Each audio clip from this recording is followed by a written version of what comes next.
Greetings, Junior Rangers! You're about to witness part 1 of a double episode that slowly morphs into a shameless copy of Die Hard. Yet I say it's even better than Die Hard!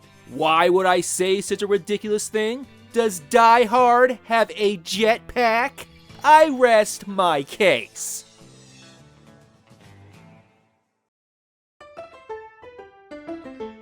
We begin with Mexican presidential candidate Rafael Mendoza. People ask why a man campaigning for office in Mexico comes to the United States. I don't know, narrative convenience? And since I guess two Rangers do every job in Texas, Walker and Trevette are working security. I see a red-tailed finch. Wow, I see a pigeon.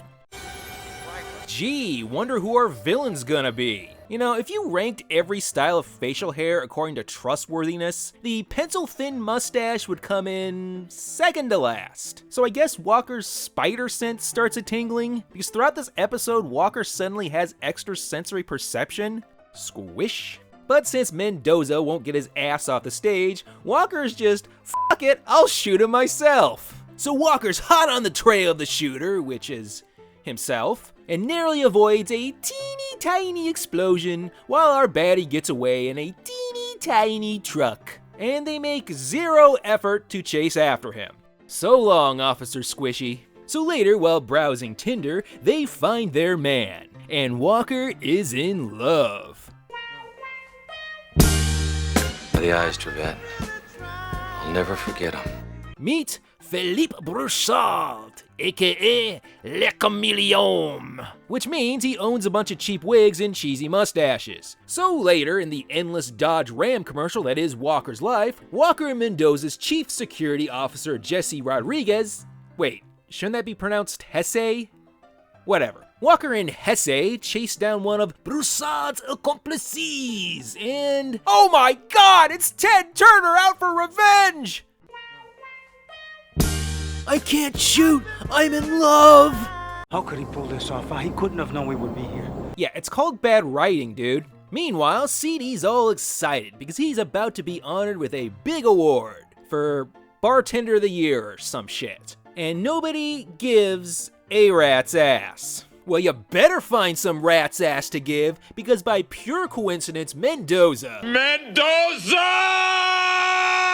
is totally psyched about attending that same event, and says, "Assassin schmassin', I'm gonna be there." Meanwhile, Broussard is putting together an elite team of the ugliest and most expendable dopes money can buy, including guy who looks like Huey Lewis? Yeah, you're gonna start seeing this Die Hard thing coming together. My name will be Mr. White.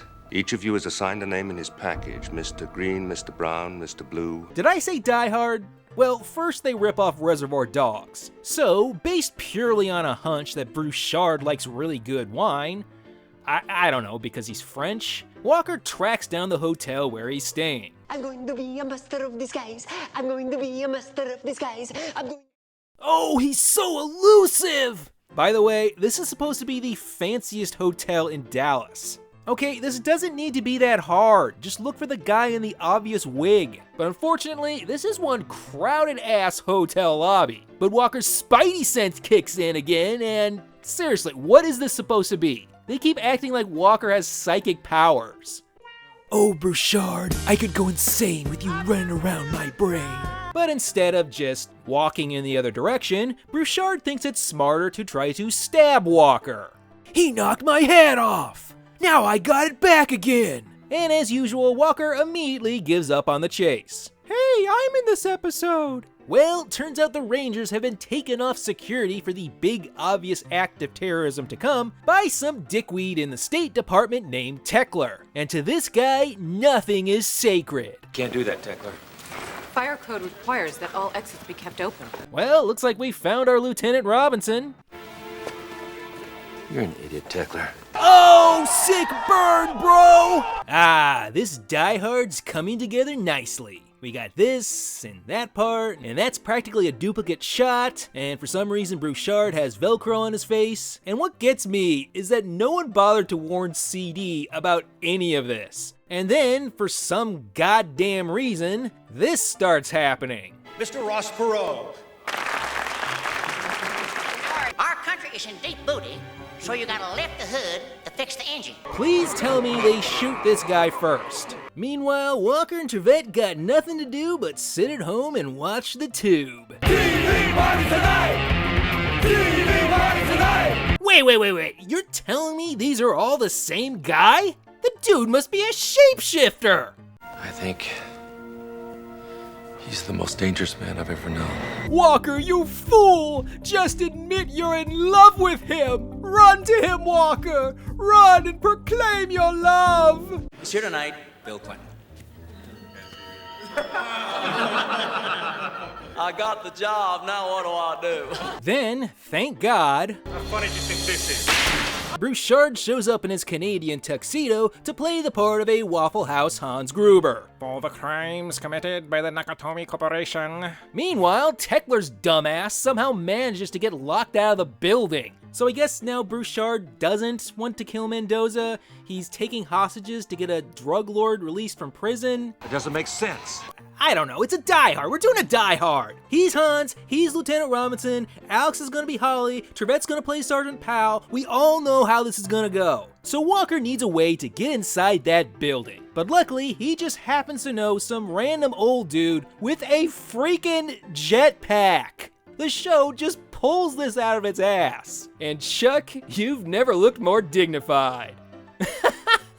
It looks even stupider from the side. To infinity and beyond! Time to spin kick the sky, mother effer! Anywho, Walker plot devices himself up to the roof, where he is immediately captured. Cliffhanger! Wait, no spin kicks? No ranger kills? Sure, it gets a 7 out of 10 batshit score, but this episode deserves way more points than that. So, bonus round! 1 bonus point for every shameless Dodge Ram promo shot. Giving us a grand total of 14 Walker points to place it at number 5 on our leaderboard. But what shall come of Walker? To what depths shall their die-hard ripoff sink? Make sure to spat kick that subscribe button to be notified of part 2. And speaking of, next time on Ranger Danger.